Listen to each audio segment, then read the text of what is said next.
मुझे एक बहुत अहम बड़े ऑपोजिशन लीडर ने एक दफ़ा ये कहा। उन्होंने कहा जी इस वक्त तो आप जिहाद कर रहे हैं, क्योंकि गवर्नमेंट वो ऑपोजिशन में थे और गवर्नमेंट के ख़िलाफ़ हम सख्त सवालात कर रहे थे। तो बीच में उन्होंने कहा कि पता नहीं आपको क्या हो गया था जब उनकी गवर्नमेंट थी। उनको ये नहीं शायद इल्म था या इल्म था, वो मैंने बता दिया कि हम उस वक्त भी जिहाद ही कर रहे थे जब आपकी हुकूमत थी। और हर हुकूमत के सामने जो है, क्योंकि हुकूमत जो है उसके पास सारी ताकत होती है, सवाल उससे ही उठाया जाता है, मराद भी उससे ली जा सकती है अगर आपने अपने आप को बेच दें। अब वो ख्वाह सहाफ़ी हो या कोई और हो, it doesn't make any difference. और मैंने उनको ये भी बताया अपोजिशन लीडर को, जो मुझे उस वक्त तो मेरी तारीफ़ कर दें, मैंने कहा जी यहाँ पे तो मेरा बाप भी अगर प्राइम मिनिस्टर हो तो या तो मुझे जर्नलिज्म करना नहीं चाहिए या फिर वही सवालात करने चाहिए जो, ये नहीं कि वो क्या चाह रहा है पूछना या उसकी ख्वाहिश क्या है। वो जो सवालात हैं, ये नहीं कि मेरी ख्वाहिश पे सवाल होगा, मेरी ख्वाहिश पे भी नहीं होगा, लीडर की ख्वाहिश पे भी नहीं होगा, फैक्ट्स की बेस पे होगा। और तलाश करने की कोशिश करते हैं कि सच मिल जाए। मिलता तो बड़ी मुश्किल से है, लेकिन ये खो जाए, एक मुसलसल जुस्तजू है। ये सारी तमीद मैं इसलिए बात रहा हूँ कि आज हमारे गेस्ट बड़े अहम हैं, लेकिन इससे पहले उनका तारुफ कराऊँ, एक बात और बता दूँ आपको कि इमरान खान साहब को मैंने बहुत सपोर्ट किया। मैंने क्या, पूरे पाकिस्तानी मीडिया ने सपोर्ट किया और उन पर कोई एहसान नहीं किया।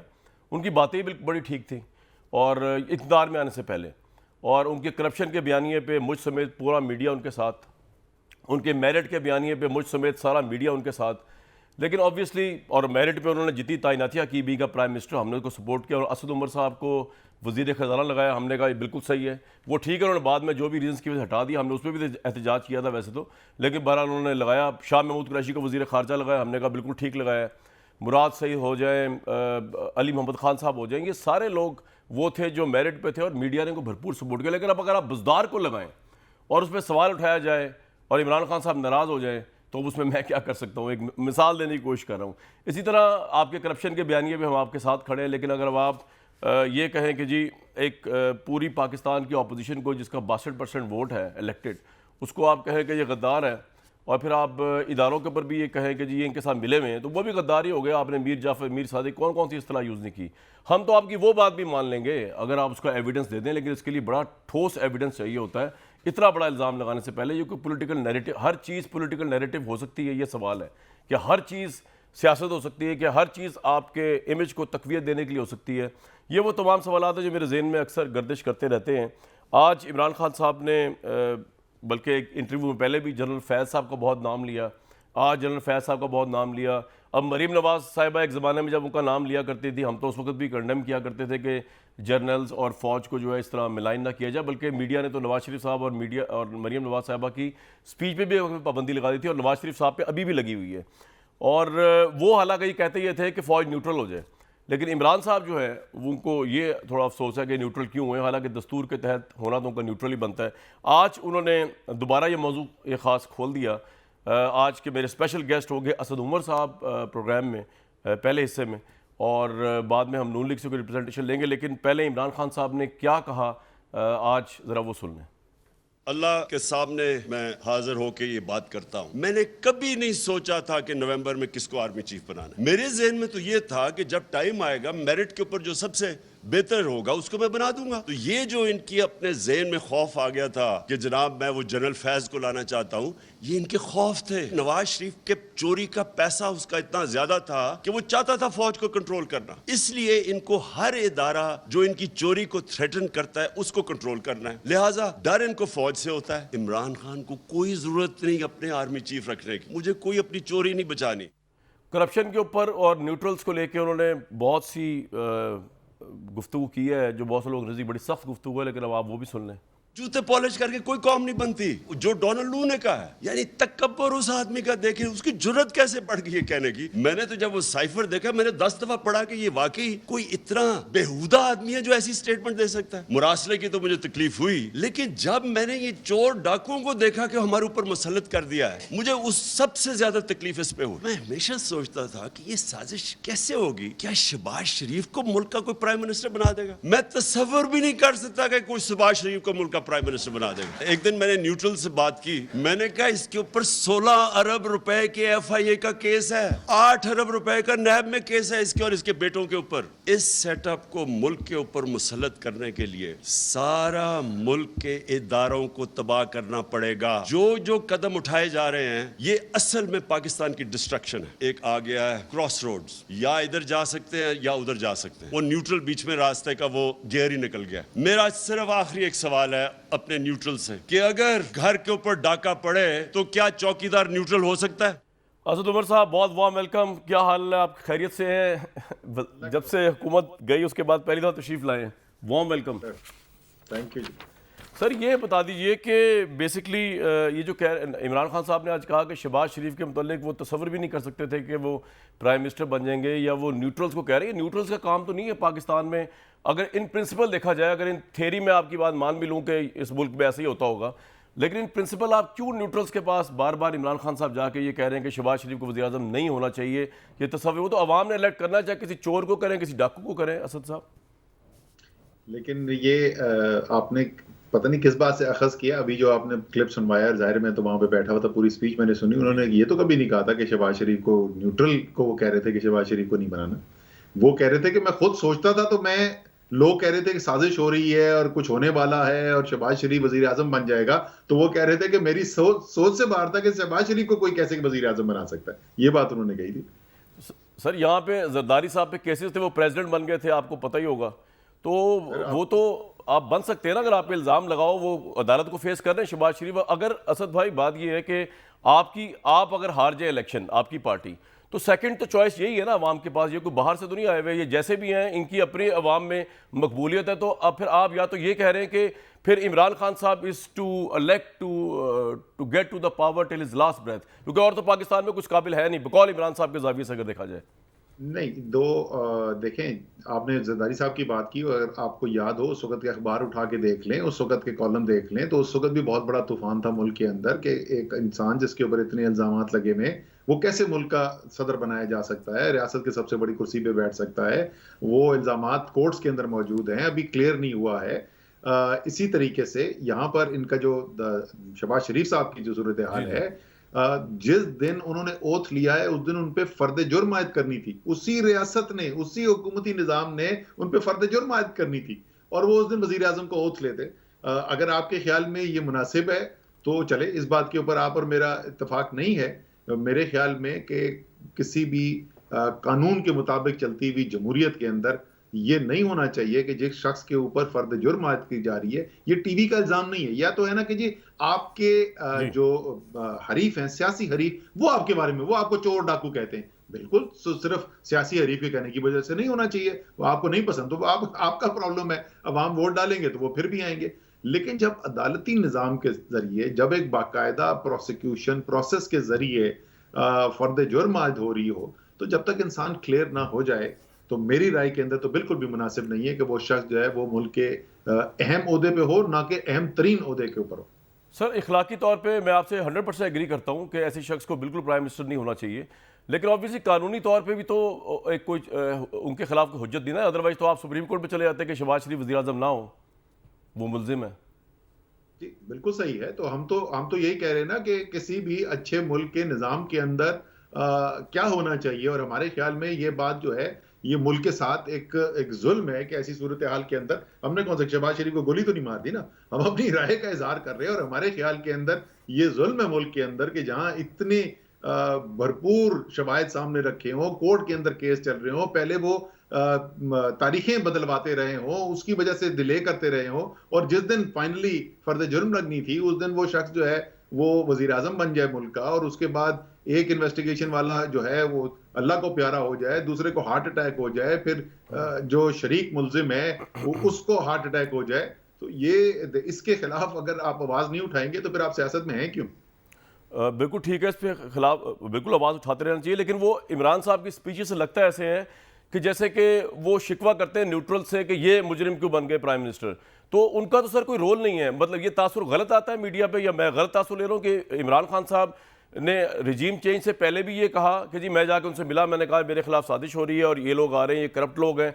तो जब आप जाके आर्मी चीफ से ये बात करेंगे तो आप क्या उनके आगे शिकवा कर रहे हैं कि उनको आप दरख्वास्त कर रहे हैं या उनको इन्फॉर्मेशन दे रहे हैं? आप उनसे क्या एक्सपेक्ट कर रहे हैं when army chief role is not to muddle into political affairs? जब आप आइडियल सोसाइटी की बात कर रहे हैं मेरे साथ, जिसपे मैं आपसे एग्री कर रहा हूं कि वहां एक मुल्जिम प्राइम मिनिस्टर नहीं होना चाहिए, तो एक उसी आइडियल सोसाइटी की यार्ड स्टिक पे आर्मी चीफ का भी कोई रोल नहीं है? आप मशवरे करें उससे कि प्राइम मिनिस्टर कौन है। समझ गया, आपकी बात बिल्कुल समझ में आ गई। अब जरा सुने इमरान खान का बयानिया क्या है। इमरान खान कह रहे हैं कि मेरे पास खबरें आ रही हैं कि साजिश हो रही है। उसके बाद बराह रास्त एविडेंस सामने आ जाता है, मरासले की सूरत के अंदर कौमी सलामती कमेटी भी देख लेती है और वो भी कह देती है कि जी बिल्कुल वाज़े बैरूनी मुदाखलत हो रही है। इमरान खान साहब का मानना ये है कि साजिश भी हो रही है और साजिश हुई तो फिर मुदाखलत हुई। लेकिन कुछ लोग कौमी सलामती कमेटी में ये भी राय रखते हैं कि मुदाखलत तो नजर आ रही है लेकिन साजिश नहीं है, लेकिन वजीर आजम को नजर आ रहा है। तो वजीर आजम के पास जो सिक्योरिटी अपैरेटस है, जो इंटेलिजेंस अपैरेटस है, जिसके जरिए वो कोई भी अगर साजिश हो रही है उसको बेनकाब करने की कोशिश करेंगे, तो उसके अंदर से एक एजेंसी जो है वो एक क्वाज़ाए आप उसको कह लें मिलिट्री एजेंसी भी है, आईएसआई है। रिपोर्ट तो वो चीफ प्राइम मिनिस्टर को करती है। तो इसलिए प्राइम मिनिस्टर के दिमाग के जहन के अंदर अगर पाकिस्तान के खिलाफ वो समझते हैं साजिश हो रही है, तो मेरे ख्याल में उनका बनता है कि ये जो मिलिट्री के हेड हैं उनसे बोलेंगे जी आप भी देखें इसको साजिश के अंदर और आप इसके ऊपर जो भी मालूमात है वो पता करें। मेरे ख्याल में इसमें पूछने में तो कोई हर्ज नहीं है। बिल्कुल असद उमर साहब, कोई हर्ज नहीं है और प्राइम मिनिस्टर ने पूछा भी और कौमी सलामती कमेटी में मामला उठाया भी। मैं इमरान खान साहब की बात कर रहा हूँ। लेकिन जब आईएसआई, जो कि आप खुद कह रहे हैं कि ऑब्वियसली ना पीटीआई के पास, ना किसी मीडिया विंग के पास, ना किसी पॉलिटिकल पार्टी के पास कोई ऐसा इन्वेस्टिगेटिव सेल है जो ये साबित कर सके या डिसअप्रूव कर सके कि साजिश इस बड़े लेवल पे हुई है या नहीं हुई, जिसमें करोड़ों डॉलर्स आए हैं, जिसमें अपोजिशन बिकी है, जिसमें रजीम चेंज हुआ है अमेरिका की तरफ से या किसी और की तरफ से। तो जब आप खुद भी ये मान रहे हैं कि वो आईएसआई ही करती है, तो जब आर्मी चीफ को भी कहा गया, कौमी सलामती कमेटी ने भी उसके ऊपर बात की, उन्होंने ये कहा कि आईएसआई ने इन्वेस्टिगेट किया और ऐसी कोई साजिश नहीं हुई। लेकिन आप जब एडमेंट है इस बात पे कि नहीं, इमरान साहब के दिल में या दिमाग में ये बात है कि साजिश हुई है, जबकि कौमी सलामती के वो इदारे जिनको आप खुद कह रहे हैं जिनका काम ही उनका यही है कि इन्वेस्टिगेट करना, वो ये कह रहे हैं बबांगे दोहल के साजिश नहीं हुई, तो फिर आपके बयानी से इंप्रेशन ये जाता है कि साजिश हुई अमेरिका की तरफ से। उसमें ना सिर्फ अपोजिशन तो बिकी भी थी, लेकिन मुल्क के कौमी सलामती के इदारे भी साथ मिले हुए थे अमेरिका के, और ये बहुत खौफनाक बयानियां हैं। ये तो आप उससे इख्तरा कर रहे हैं, लेकिन जरा सा इसके ऊपर आ जाए ना। देखें क्या वहां पर ये कहा उन्होंने, बिल्कुल कहा उन्होंने। क्या हमारे सामने कोई इन्वेस्टिगेशन रिपोर्ट रखी गई? नहीं रखी गई। जब तक मेरे सामने कोई इन्वेस्टिगेशन रिपोर्ट नहीं होगी जिसपे मैं कुछ 6 सवाल पूछ सकूं और उसके बाद मैं किसी नतीजे पे पहुंच सकूं, तो मैं तो यही कहूंगा ना कि तहकीकात की जरूरत है। और अच्छी बात ये हुई है इस सारे बयानिए के, देखिए ये सारा बयानिया अगर हम पहले दिन से इसको मजबूत अंदाज से डील कर देते तो शायद यहां तक बात ना पहुंचती। मुतालबा क्या कर रहा था? मुतालबा इमरान खान ये तो नहीं कर रहे थे फांसी दे दो लोगों को, वो तो कह रहे थे तहकीकात करा दो। उन्होंने कैबिनेट मीटिंग के अंदर यही कहा, वहां से जुडिशल कमीशन की बात आई, फिर speaker of the national assembly ने खत लिखा चीफ जस्टिस सुप्रीम कोर्ट को, फिर सदर पाकिस्तान ने खत लिखा चीफ जस्टिस सुप्रीम कोर्ट को। और अच्छी बात यह हुई है कि आखिरी बयान जो आया डीजी आईएसपीआर की तरफ से, उन्होंने कहा जी हमें कोई एतराज नहीं है, अगर तहकीकात करना चाहते हैं कोई तो उसके अंदर हम पूरी मुआवनत करेंगे। मेरे ख्याल में अब हम इसके मजबूत हल की तरफ जा रहे हैं। इस मामले के तहकीकात होंगी, रिपोर्ट जो भी हैं वो सामने आएंगी, जो जो सवाल उठाए गए हैं उन सवाल के या तसल्ली बख्श जवाब होंगे या नहीं होंगे, कौम के सामने आ जाएगी। यही तो हम मुतालबा कर रहे हैं कि सारी कौम के सामने आ जाए, ओपन हियरिंग हो, हाईएस्ट जुडिशल कोर्ट। वैलिड वो है कि जुडिशल कमीशन बनना चाहिए। इसमें दो बातें हैं जिसको मैं चाहूंगा कि आप जरूर एक्सप्लेन करें। आपने कहा कि ऑब्वियसली अगर ये रिपोर्ट आ गई और कुछ शवाहिद नहीं आपके सामने आएंगे तो प्राइम मिनिस्टर तो ये कहेगा कि तहकीकात होनी चाहिए। When he was the prime minister और उनकी फर्स्ट कौमी सलामती कमेटी के अंदर आईएसआई ने, सर्विसेज चीफ्स ने ये कहा कि जी कोई साजिश नहीं हुई, लेकिन प्राइम मिनिस्टर बकौल आपके समझते थे कि तहकीकात होनी चाहिए। बीइंग अ प्राइम मिनिस्टर उन्होंने क्यों नहीं ऑर्डर जारी किया आईएसआई को कि आप इसकी तहकीकात करें? देखिए आईएसआई के जरिए हम सिर्फ तहकीकात नहीं कराना चाहते ना, वो तो एग्जीक्यूटिव एजेंसी है, ऊपर प्राइम मिनिस्टर बैठा हुआ है, तो कौन यकीन करेगा? वो अगर इन्वेस्टिगेशन ये साबित कर करेगा इसकी इन्वेस्टिगेशन? सुन लेना मेरी बात तो सुन ले। अगर वो सारी तहकीकात जो हैं वो आईएसआई से करवाएं और आईएसआई की रिपोर्ट से ये साबित हो जाए कि नवाज शरीफ और अमेरिका और इजराइल ये मिल के साजिश कर रहे थे, तो सब लोग ये नहीं कहेंगे कि ये तो उन्होंने खुद बना ली। इसलिए प्राइम मिनिस्टर ने यह कहा कि एक जुडिशियल कमीशन बनाया जाए। जुडिशियल कमीशन इंटेलिजेंस ब्यूरो से भी इंफॉर्मेशन मांग सकता है, वो आईएसआई से भी इंफॉर्मेशन मांग सकता है, वो और भी लोगों से इंफॉर्मेशन मांग सकता है। वो एक इदारा है इंसाफ का, सबसे बड़ा इदारा पाकिस्तान के अंदर इंसाफ का, और वहां पर अगर ये काम होगा तो उसके ऊपर कोई इंपार्शियलिटी की भी सवाल नहीं उठाया जाएगा और लोगों को उसका जो जवाब निकलेगा उसके ऊपर एतमाद होगा। मेरे ख्याल में तो ये बड़ी अच्छी तजवीज़ थी वज़ीर आज़म की। तो सर, जैसे कि प्राइम मिनिस्टर के मुतालिक ये एक्सपेक्टेड था कि वो ऑर्डर जारी करें DGISI या DGIB को, आप कह रहे हैं कि उससे वो कॉन्ट्रोवर्शियल हो जाता है, इसलिए उन्होंने वो जारी नहीं किया उस पहली कौमी सलामती कमेटी की मीटिंग में। तो जुडिशल कमीशन जो आप बनाएंगे तो उसमें दो सवाल आते हैं। पहला सवाल तो ये है असद साहब कि वो जुडिशल कमीशन जो है वो ISI और IB के अलावा और आपके ख्याल में किससे इन्वेस्टिगेशन करवा सकता है? यही दो एजेंसी हैं, क्योंकि यही पाकिस्तान की, या MI हो सकती है, यही पाकिस्तान की जो है वो इंटेलिजेंस और सिक्योरिटी की मुहाफिज है, एक्सटर्नल और इंटरनली। तो आप उन्हीं से करवाएंगे ना, तो तब कॉन्ट्रोवर्शियल नहीं होता?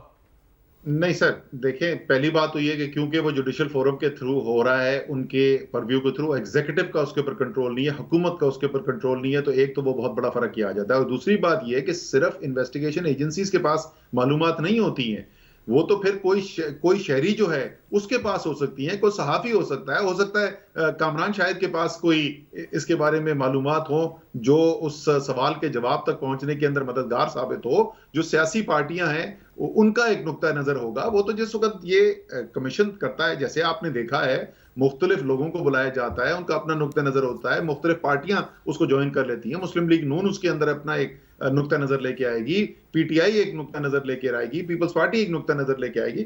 तो वो सिर्फ एक, अगर इन्वेस्टिगेशन एजेंसी की रिपोर्ट ही हतमी हो तो कभी भी जुडिशियल कमीशन बनाने की जरूरत नहीं है। नवाज शरीफ के वक्त में क्यों बना था जुडिशियल कमीशन? इन्वेस्टिगेशन एजेंसी की रिपोर्ट होती है, उस पर फैसला हो जाता। नहीं, वो रिपोर्ट आती है, वो जजेस के सामने आती है, जजेस उसको देखते हैं और लोगों से सवालात पूछते हैं, फिर किसी नतीजे पे पहुंचते हैं। लेकिन असदुमर साहब, ये तो आप सही फरमा रहे हैं कि जुडिशल कमीशन जो है वो अगर फैसला कर दे, और उसमें तो कोई इससे अच्छी बात ही हो सकती है, और DGISPR ने ये भी कहा कि फौज को कोई एतराज़ नहीं है। लेकिन ये तो जुडिशल कमीशन फैसला करेगा, आप कह रहे हैं उसके सामने शवाहिद आएंगे, इन्वेस्टिगेशन होगी, कोई सहाफ़ी दे देगा, कोई ISI दे देगी, कोई IB दे देगा, तो उसके बाद वो फैसला होगा। लेकिन आप तो पहले ही फैसला कर बैठे ना कि साजिश हुई है, तो उसका प्रेमिसेस जानने की कोशिश कर रहे हैं कि वो क्या है, कि वो आपके पास क्या ऐसा एविडेंस है जो सर्विसेज चीफ्स भी आपकी बात नहीं माने, आपके बयानिए की DGISI भी नहीं माने इन्वेस्टिगेट करने के बाद। ये नहीं कि इमरान खान साहब से कोई बुग़्ज़ थी या कोई सियासी, उनका तो आपस में उनके मातहत हैं, तो वो नहीं माने पहली कौमी सलामती कमेटी की मीटिंग में, दूसरी में नहीं माने, मुदाखलत माने, साजिश नहीं माने। लेकिन आपके पास क्या ऐसा एविडेंस है इमरान खान साहब के पास जो आप अभी से अश्योर्ड हैं कि जी साजिश हुई है, बैरूनी साजिश हुई है, ऑपोजिशन बिकी है, पैसे लगे हैं और उसमें इदारे भी खामोश बने बैठे रहे हैं? वो एविडेंस तो आपके पास होगा जो आप हमेशा ये कहते हैं कि जी जुडिशल कमीशन इन्वेस्टिगेट करे, हमें तो इस बारे में पता नहीं है, लेकिन आपको तो पता है। तो वो एविडेंस कहाँ है जिसकी बेस पे आपको पता है कि साजिश हुई है? अच्छा, पहली बात तो मैं आपकी ये तस्दीक कर दूं, आपने दूसरी दफा ये कहा है कि तमाम सर्विसेज चीफ ने कहा था, ऐसा नहीं है। ये मैं पहले भी बोल चुका हूं, मैं बिल्कुल एक एक शख्स का नाम लेके तो नहीं बताऊंगा, लेकिन वहां पर कुछ जो कौमी सलामती कमेटी मीटिंग के अंदर बावर्दी जो साहिब थे, उनका ये ओपिनियन वाकई में था कि यहाँ पे साजिश हमें नजर नहीं आ रही है, लेकिन ये सब ने नहीं कहा था। पहली बात तो मैं तस्दीक कर दूं। दूसरी बात ये है कि भाई मेरे, हम तो आपके पास बहुत सारा सर्कमस्टेंशियल एविडेंस रख चुके हैं ना। सबसे पहली तो देखी जाती है, कोई जब जुर्म होता है ना, अगर आपने कत्ल का मुकदमा करना है तो सबसे पहले तो ये पूछते हैं कि ये बताओ लाश कहीं नजर आ रही है, तो यहाँ लाश तो नजर आ रही है, तो पहला तो सवाल का जवाब मिल गया। दूसरा सवाल ये है कि क्या कहीं कोई बंदूक जो है वो भी आपको नजर आ रही है, तो वो मरासले की सूरत में बंदूक भी नजर आ रही है, धुआं भी उठता हुआ नजर आ रहा है। तो स्ट्रॉन्ग सर्कमस्टेंशियल एविडेंस जो है, मुलाकातों की क्या तफसील है, अमरीकी सिफारत खाना किस किस से मिल रहा था, उसकी तफसील भी नजर आ रही है। हमारे अपने लोग गवाही दे रहे हैं कि हमें अप्रोच किया जा रहा है, करोड़ों की बोली लग रही है और पैसा ऑफर किया जा रहा है। सो बहुत सारे शवाहिद तो हमारे सामने है ना, लेकिन मेरा उन शवाहिद को मानना नाकाफी है। वही शवाहिद जब एक जुडिशियल कमीशन के सामने जाएंगे और वो उसको उन शवाहिद को देखेंगे और वो कहेंगे हाँ ये ठीक है या ये ठीक नहीं है, तो फिर कौम का बड़ा हिस्सा जो है वो मानेगी फिर कि अच्छा जी अब ये जो है ना, या ये ठीक कह रहे थे या ये गलत कह रहे थे। असद उमर साहब, कत्ल तो हुआ सियासी तौर पे, ये आपसे मैं एग्री करता हूँ, लेकिन आप ये भी आप दिखा दिया आपने कि बॉडी भी है, आला कत्ल भी आपने दिखा दिया मरासला, लेकिन आप ये साबित करना आपको रह गया है कि ये कत्ल जो है ये शहबाज शरीफ या पीडीएम जो कह रही है हमने किया है पार्लियामेंट के थ्रू, वो सही क्लेम है, या जो आप कह रहे हैं कि नहीं इसकी साजिश किसी और ने की और कर दी है। लेकिन सर इसके ऊपर तो चले judicial commission is the best, लेकिन आपने एक बड़ी इंटरेस्टिंग बात कही सर्विसेज चीफ्स के हवाले से, और ये एग्जैक्टली वही बात है जो शेख रशीद साहब ने मेरे इंटरव्यू में आके कही कि जी सर्विसेज चीफ सारे ऑन बोर्ड नहीं थे कि ये साजिश नहीं है। मैं आपसे पूछता हूं कि क्या ऐसा पॉसिबल है कि आपके मुतल्लिक कोई ये शख्स ये बात कह दे, आप जब मिनिस्टर थे, आपकी मिनिस्ट्री का कोई स्पोक्स पर्सन या इवन फवाद चौधरी साहब गवर्नमेंट के स्पोक्स पर्सन थे, वो आके ये बात कह दें प्राइम मिनिस्टर के बिहाफ पे कोई बात कह दें और वो गलत बात हो बकौल आपके, जिस तरह आप कह रहे हैं कि ऐसा नहीं हुआ, और प्राइम मिनिस्टर की तरदीद भी ना करें, क्योंकि DGISPR ने जो कि इंटर सर्विसेज पब्लिक रिलेशंस के ऑफिसर हैं, स्पोक्स पर्सन हैं, जो तीनों को रिप्रेजेंट कर रहे हैं, बहरिया को, नेवी को और फजाइया को, उन्होंने इतनी बड़ी बात कही, आके जरा आप सुन लें, उसके बाद किसी तीनों चीज की तरफ से कोई तरदीद नहीं आई। अगर तो ये झूठ बोला है DGISPR ने तो फिर तो उनको तरदीद करनी चाहिए थी उन बावर्दी ऑफिसर्स को। अगर वो आपके सामने बैठ के कह सकते थे कि ये साजिश लग रही है उनको बगौल आपके, जिस तरह आप कह रहे हैं, तो वो कह सकते थे DGISPR गलत बयानी कर रहे हैं हमारे बिहाफ पे। वो उन 40-40 सालों की सर्विस है बहरिया और नेवी और फजाइया के सरबराहों की, उन्हें उन पर झूठ कौन बांध सकता है? जरा सुन लें उन्होंने क्या कहा DGISPR ने इसी सवाल पे। जी मैं बड़ा क्लैरिटी के साथ आपको ये बता दूं कि उस मीटिंग में chairman joint chief of staff committee, तीनों सर्विसेज चीफ्स और DGISI ये तमाम मौजूद थे, और उस मीटिंग में बहुत वाज़ेह तौर पे बहुत मुफस्सल अंदाज में शुरका को ये एजेंसीज की तरफ से अपडेट किया गया, ये ब्रीफ किया गया कि किसी किस्म की कोई साजिश या इस चीज के कोई शवाहिद, कोई एविडेंस नहीं है, ऐसा कुछ नहीं हुआ। और हमारी एजेंसीज दिन रात यही काम करती और 24 घंटे वो पाकिस्तान के खिलाफ होने वाली साजिशों और इन चीज का इदराक रखना और उनको काउंटर करना, ये उनका काम है। बहुत वाज़ेह तौर में, बहुत मुफस्सल अंदाज में बता दिया गया था कि हमारे पास सारी चीज को बड़े बेहतर तरीके से देखा है और बहुत प्रोफेशनली उनको ब्रीफ किया गया कि there is no such thing, no such evidence of any conspiracy in this whole thing. DGISPR ने तीनों चीफ्स के बिहाफ पे कहा है कि हमें कोई शवाहिद नहीं मिला साजिश का। जी असद उमर साहब। आप कामरान फिर आपने सुना नहीं उन्होंने क्या कहा है। उन्होंने कहा कि तीनों चेयरमैन जॉइंट चीफ और तीनों सर्विस चीफ मौजूद थे। उन्होंने ये नहीं कहा कि उनका ओपिनियन क्या था। दूसरी बात उन्होंने ये की कि DGISI ने ये कहा कि साजिश जो है वो हमें नहीं नजर आई, और ये दुरुस्त बात है, उन्होंने कहा था कि नहीं नजर आई। उन्होंने कोई मुफस्सल रिपोर्ट पेश की नहीं, उन्होंने कोई मुफस्सल रिपोर्ट नहीं पेश की, बल्कि कोई भी रिपोर्ट नहीं पेश की। कोई कागज वहां पे एक पेज का भी कागज नहीं प्रेजेंट किया गया। उस मुरासले के अलावा कोई और दस्तावेज उस मीटिंग के अंदर प्रेजेंट नहीं की गई। मैं ये नहीं कह रहा कि DGISI जिस नतीजे पे पहुंचे वो गलत नतीजा था, हो सकता है कि वो सही नतीजे पे पहुंचे हो, लेकिन जिस रिपोर्ट की, जिन तहकीकात की बुनियाद पे उस नतीजे पे पहुंचे, वो उस मीटिंग के अंदर कोई मुफस्सल ब्रीफिंग के अंदर शेयर नहीं की गई कि हमने ये 5, 6, 7, 8 चीजें देखी हैं और इस वजह से हम इस नतीजे पहुंचे। हाँ, ये जरूर कहा था उन्होंने कि उनको नजर नहीं आ रही। और दूसरी बात, जैसे मैंने कहा, उन्होंने DGISPR ने ये दावा नहीं किया कि तमाम सर्विस चीफ्स ने ये कहा था। उन्होंने सिर्फ ये कहा कि उनकी मौजूदगी में ये हुआ था। और ये भी मैं क्लियर कर दूं, सॉरी कामरान, एक और चीज मैं क्लियर कर दूं, मैं ये नहीं कह रहा कि कोई भी सर्विस चीफ ऐसा था जो कह रहा था हाँ साजिश है, ये मैं नहीं कह रहा। तो सर फिर पॉइंट क्या है? मैं ये कह रहा हूं कि ये कि साजिश नहीं है, ये हर एक ने नहीं कहा था। हर एक सर मैं इस प्रोग्राम के तवस्सुस से मैं इस प्रोग्राम के तवस्सुस से एक ब्रेक लेता हूं, लेकिन मैं इस प्रोग्राम के तवस्सुस से असद उमर साहब हमारे साथ ही हैं। मैं तीनों सर्विसेज चीज को कहता हूं कि DGISPR ने आके आपके बिहाफ पे मेरे प्रोग्राम में ये बात कही है कि तीनों सर्विसेज चीफ्स DGISI की फाइंडिंग के साथ ऑन बोर्ड थे, और वो उन तीनों का ये नज़रिया मतमा नज़र था एविडेंस की बेस के ऊपर कि ये साजिश नहीं हुई इमरान खान की गवर्नमेंट के खिलाफ। ये मैं आज असद उमर साहब की मौजूदगी में DGISPR का जो इंटरव्यू मैंने किया जनरल बाबर इफ्तिखार साहब का, उसकी बुनियाद पर तीनों चीज़ को ये कह रहा हूँ कि आपके मुतल्लिक पूरे पाकिस्तान में यही परसेप्शन आया है और यही सच हम समझते हैं। जो DGISPR ने बताया, उनको झूठ बोलने की कोई ज़रूरत नहीं है आपके बिहाफ पे। असद उमर साहब कह रहे हैं कि वो क्लैरिटी नहीं, लेकिन मैं आज आपसे कहता हूँ कि जी यही बात कही गई है। तो कल आप तरदीद कर दें इसकी, ताकि उससे असद उमर साहब या सेटिस्फाई हो जाए या बाकी की पाकिस्तानी कौम मुझ समेत सेटिस्फाई हो जाए। एक ब्रेक लूंगा जी मैं।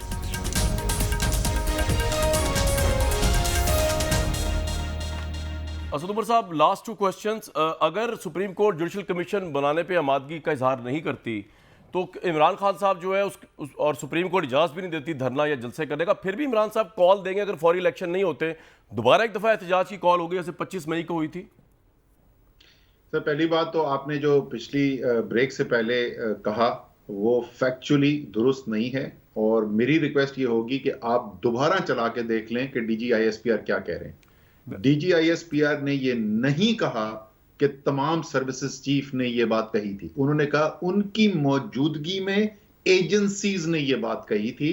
और जो आपने कहा कि मैं बोल रहा हूं कि वो झूठ बोल रहे हैं, मैं बिल्कुल भी नहीं बोल रहा। मैं ये नहीं कह रहा कि आप झूठ बोल रहे, मैं सर मैंने तो ये कहा ही नहीं, मैं तो बात ही खत्म कर दी। मैंने कहा है, अपील की है आपकी मौजूदगी में तीनों सर्विसेज चीफ से कि अगर मेरा तासुर ये है कि मुझे इंटरव्यू दिया DGISPR ने, जो उन्होंने कहा उसमें उन्होंने ये कहा कि तीनों सर्विसेज चीफ्स इस बारे में बिल्कुल कंफर्म थे कि कोई साजिश नहीं हुई। अगर ये बात गलत है, चले मैं अपने पे ले लेता हूं, अगर ये बात गलत है तो सर तरदीद करें, कौम को इस हैजान से निकालें, क्योंकि आपकी खामोशी का मतलब ये है तीनों सर्विसेज चीफ्स का कि DGISPR ने सच बोला है, और असद उमर साहब आपका फिर आर्गुमेंट जो है वो फिर कहीं स्टैंड नहीं करेगा करता अगर वो खामोश रहते हैं कंटिन्यूसली। मैं आज उनको दावत दे रहा हूं प्रोग्राम के प्लेटफॉर्म से कि वो तरदीद जारी करें इसकी कि असद उमर साहब और इमरान खान साहब ठीक कह रहे हैं। कामरान फिर सुन ले मेरी बात, मैं क्या कह रहा हूं। मैंने क्या कहा है, मैं ये कह रहा हूं कि उस मीटिंग के अंदर तमाम सर्विसेज चीफ ने ये बात नहीं बोली थी कि ये साजिश है। किसी ने ये भी नहीं बोला था कि उनमें से किसी ने ये बोला था कि साजिश है, लेकिन हर एक ने ये नहीं कहा था कि साजिश नहीं है। फिर आपने क्लिप सुनवाया DGISPR का, DGISPR ने कहा चेयरमैन जॉइंट चीफ्स और तमाम सर्विसेज चीफ्स की मौजूदगी में ये ब्रीफिंग हुई, उन्होंने नहीं कहा। असद साहब एक बात बताइए, नहीं कही। असद साहब चले अब आगे। सर एक बात बताइए, ये जो तीनों चीफ्स हैं बहरिया, नेवी और फिजाइया के, इनकी इंटेलिजेंस की बुनियाद किस एजेंसी की बुनियाद पे है? ISI के अलावा भी कोई एजेंसी है जिससे वो फीडबैक लेते हैं किसी भी इस तरह के अहम मसले के ऊपर, साजिश टाइप? कामरान, जो भी इंटेलिजेंस की रिपोर्ट आती है उसको देखने के बाद जो फैसला साज होता है ना, वो फैसला करता है कि इसमें रिपोर्ट का जो कंक्लूजन ड्रॉ हुआ है वो दुरुस्त है कि नहीं है। हो सकता है कि आर्मी चीफ उसी रिपोर्ट को देख के कोई और कंक्लूजन रीच करे और जो DGISI है उनका कंक्लूजन डिफरेंट हो। जरूरी नहीं है DGISI का और ISI और आर्मी चीफ का हर इंटेलिजेंस रिपोर्ट के ऊपर कंक्लूजन एक ही हो, वो मुख्तलिफ हो सकता है। सलामती कमेटी के इलामिये में जब ये तीनों बैठे हुए हैं और ये साजिश का लफ्ज उसमें इंक्लूड नहीं कर रहे, DGISI कह रहे हैं साजिश नहीं हुई, DGISPR कह रहे हैं कि हमने इन्वेस्टिगेट करवाया ISI से, साजिश नहीं हुई, और ये वहां बैठे हुए तीनों सर्विसेज चीफ्स और ये खामोश बैठे हुए हैं, तो आपको अंदर से दिल के हाल किस तरह चल गया पता कि ये तीनों चीफ्स में से कोई चीफ ऐसा भी है जो ये सोचता है कि यार ये पता नहीं साजिश है या नहीं, हम इस बारे में कुछ नहीं जानते? मैं आपको फिर वही बोल रहा हूं, आप सुन नहीं रहे मेरी बात को। मैं दिल का हाल नहीं जानता, मुझे क्या पता, हो सकता है कि वो सब लोग समझते हो कि साजिश नहीं है। मैंने सिर्फ एक फैक्चुअल बात स्टेट की है और वो फैक्चुअल बात पे मैं स्टैंड करता हूं कि कहा नहीं था सबने। अब अगर आपको दिल का हाल पता चलता है तो आप बेशक उसको पता करा लें। मेरे पास डॉक्यूमेंट है आपकी गवर्नमेंट के एलामिये का, उसमें साजिश का जिक्र नहीं है। DGISPR का इंटरव्यू है, उनकी प्रेस ब्रीफ है, उन्होंने कहा ISI ने इन्वेस्टिगेट किया, हमें साजिश के शवाहिद नहीं मिले। सर मेरी अर्ज सुन लें, DGISPR speaks on the behalf of all the 3 departments। वो इंटर सर्विसेज है ना, वो सिर्फ फौज का इदारा तो नहीं ना जिनको रिप्रेजेंट कर रहे हैं, वो नेवी को भी रिप्रेजेंट कर रहे हैं। और उन्होंने, चले मेरे इंटरव्यू में अगर आपको इबाहम लग रहा है, तो उन्होंने जो प्रेस ब्रीफिंग दी थी जिसमें कहा था you can ask all questions, उसमें तो उन्होंने कैटेगरिकली कहा है कि जी ये साजिश नहीं है और हम सारे वहां बैठे हुए थे और उनके सामने ISI ने रिप्रेजेंट किया। जरूर कहा होगा, मैं कब कह रहा हूं उन्होंने नहीं कहा, जो उन्होंने कहा वो जरूर कहा होगा। यहां पर उन्होंने नहीं कहा, जो आपने क्लिप सुनवाया उसमें नहीं कहा। अब आगे चलें या इस पे बहस इसी पे करते रहेंगे? सर ये तो इमरान खान साहब से कहना है, असद भाई जरा लाइट उसमें आप अगर नाराज ना हो कि आगे चलें कि इसी के अंदर रहना है कि इसी बात पे चलते रहना। ये बड़ी खूबसूरत बात आपने बात की, अब आपने बड़ी खूबसूरत बात की, इसका मुझे अब जवाब देने दें। जी जी। पहली बात तो ये कि सुप्रीम कोर्ट इजाजत नहीं देगा जलसे की। भाई कैसे नहीं देगा सुप्रीम कोर्ट इजाजत? कौन सा कानून, कौन सा आईन पाकिस्तान का ये इजाजत देता है कि जलसा ना कर सके कोई पार्टी? तो कोई सवाल ही पैदा नहीं होता। धरने की बात हो रही है सर जी, धरने की बात हो रही है, धरने की इजाजत मांग रहे हैं सर। धरने की इजाजत सुप्रीम कोर्ट दे चुका भाई मेरा है। सवाल डिफरेंट है आपसे। अगर आपको चले सुप्रीम कोर्ट को छोड़े, आप अगर फौरी इलेक्शन नहीं मिलता, असल में तो तुमने कामरान बड़ी खूबसूरत बात की थी, मुझे उसका जवाब देना। शुक्र, अच्छी लगी आपको मेरी बात। मुझे आपकी अक्सर बातें अच्छी लगती हैं। अच्छा, थैंक यू। बात की ना आगे चलना, ये एग्जैक्टली इमरान खान कह ही ये रहे। ठीक, इमरान खान कह रहे हैं आगे चलो, जैसे पाकिस्तान 75 साल से चलता रहा है ना, ऐसे पाकिस्तान नहीं तरक्की कर सकता, ऐसे वो पाकिस्तान नहीं बन सकता जो पाकिस्तान के अवाम की जो ख्वाहिश है, जो उनका हक बनता है वो उनको मिले। पाकिस्तान अमेरिका के बैरूनी मुदाखलत के सामने सर झुकाता रहे, ये पुराना पाकिस्तान अब खत्म कर दो, अब आगे चलो, एक नया पाकिस्तान। असद भाई यकीन करें, it's always a pleasure talking to you, और आज भी बहुत मजा है आपसे बात करने का, the credible person like you, जिससे बात पीटीआई की तरफ से, और आपकी बात सुन के बड़ी फुल ऑफ डेप्थ होती है। ठीक है, आपसे डिसएग्रीमेंट हो सकता है, मेरा है भी इस साजिश वाले सारे आर्गूमेंट पे, लेकिन it's pleasure to have you in the show.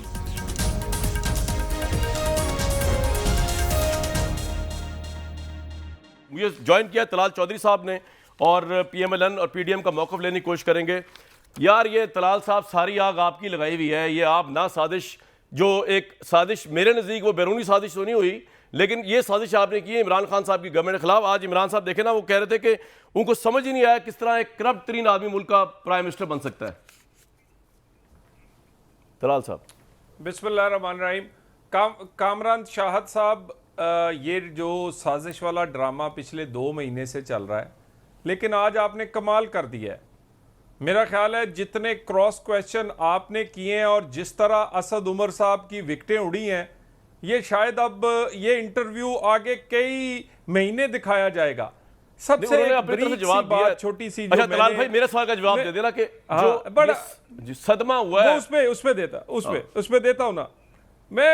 एक बड़ी बरीक भी, जिसका मेरा ख्याल है कि ये आज की हेडलाइन है, और ये कि उन्होंने कहा कि मीटिंग में वो मौजूद थे और DGISI ने इस बात को कहा कि कोई साजिश नहीं हुई। मैं तहकीकात के बाद ये उन्होंने सामने रिपोर्ट रखी। बिल्कुल, यानी DGISI की इस बात की तस्दीक वो कर रहे हैं। उसके बाद मेरा ख्याल है जिस तरह आपने क्रॉस क्वेश्चन उनको बाकी किए हैं, मेरा ख्याल है कि इसके बाद वो बयानिए वाली चीज में कोई जान नहीं रह गई। और कम अज कम अगर हौसला, और देखिए ना, झूठ जो होता है उसके कोई पौ नहीं होते, और इसी तरह ये जो झूठ है ये उड़ के रह गया है। अब आप अगला सवाल करें। मेरा सवाल ये भाई, चले मैं आपको सुने मुबारकबाद देता हूं। और तलाल भाई आपकी मुबारकबाद हैवी पड़ जानी है। खान और पीटीआई को झूठे करने पे मुबारकबाद। नहीं, मैंने किसी को झूठा नहीं किया यार, मैं तो अपने सवाल किए, अवाम फैसला करेंगे क्या सही क्या गलत। मैं किसी को, असद उमर साहब की बड़ी रिस्पेक्ट है, लेकिन सवाल मेरा सुन लें यार तलाल भाई। सवाल भाई रिस्पेक्ट, इन्होंने अगर सच बोल दिया है कि भी मीटिंग में मैं मौजूद था और वहां ये कहा गया कि साजिश नहीं थी, तो ये वो सच बोलना अच्छे वो तो इलामी में भी लिखा हुआ है, वो तो DGISI भी कई दफा कह चुके हैं। ठीक है, अच्छा मेरा सवाल ये है मेरे भाई, ये जो अपने मुंह पहले दिन मन्ने हैं, चलो आप समझ रहे हैं तो ठीक है।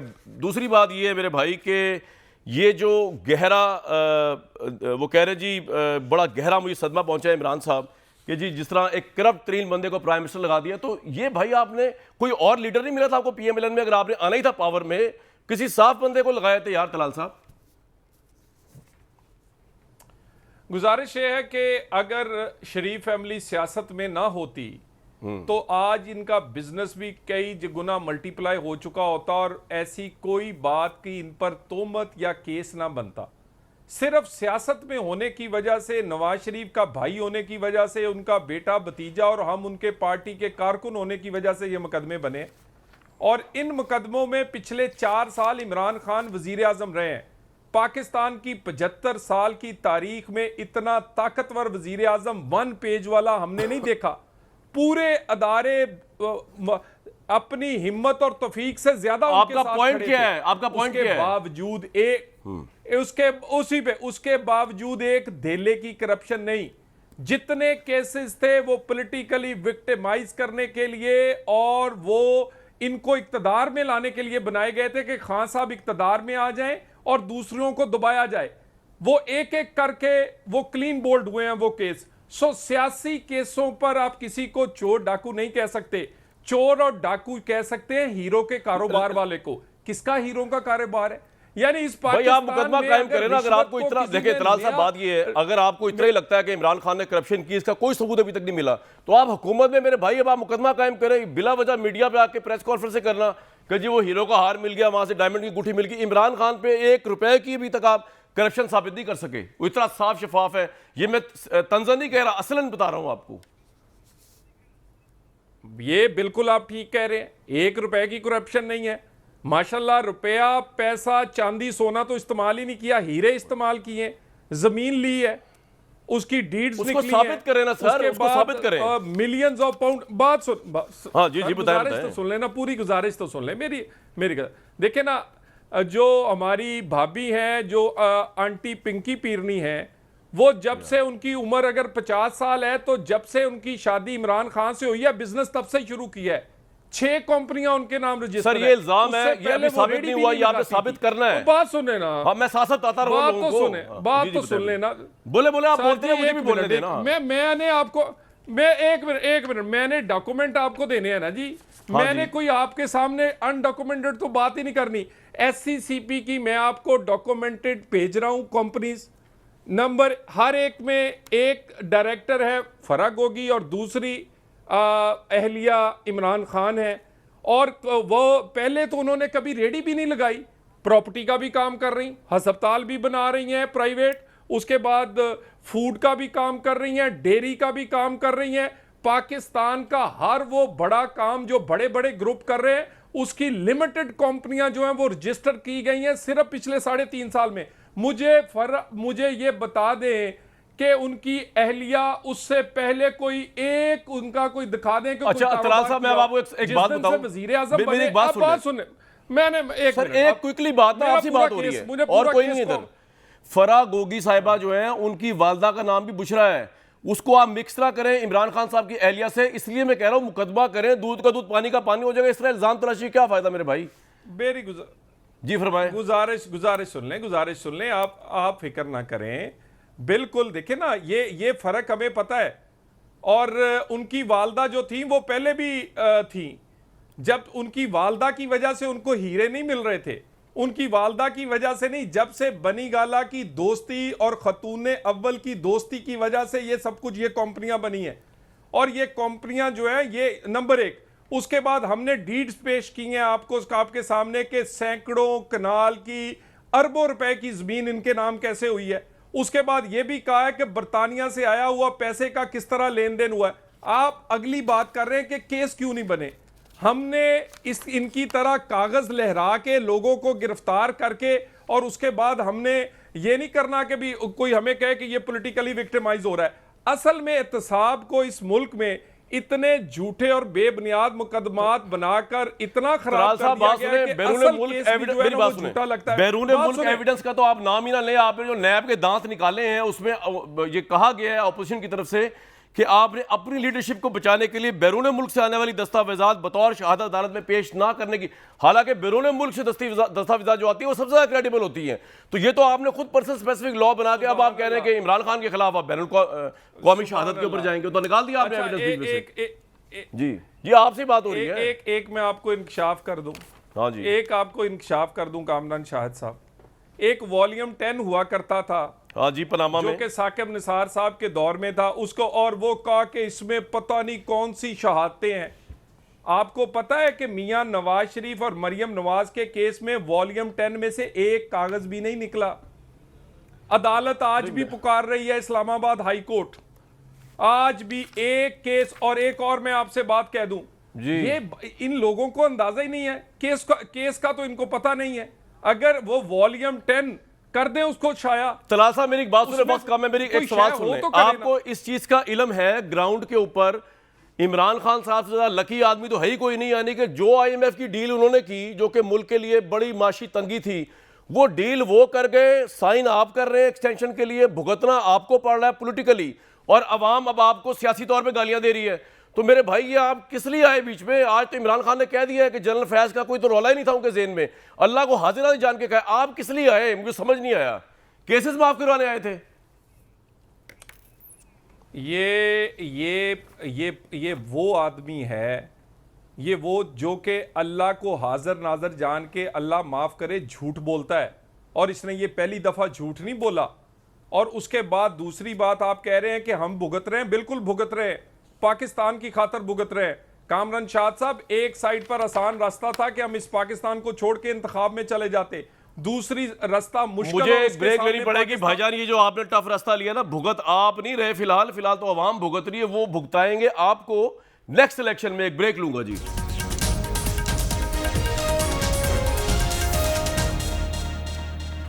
भाई सियासी बयानिए को बेचें, आपका राइट है, जो चाहे करें, लेकिन इतनी हद से ना गुजरें कि इस मुल्क की कौमी सलामती खतरे में पड़ जाए। ये तमाम लोगों से, लीडरान से दरख्वास्त है।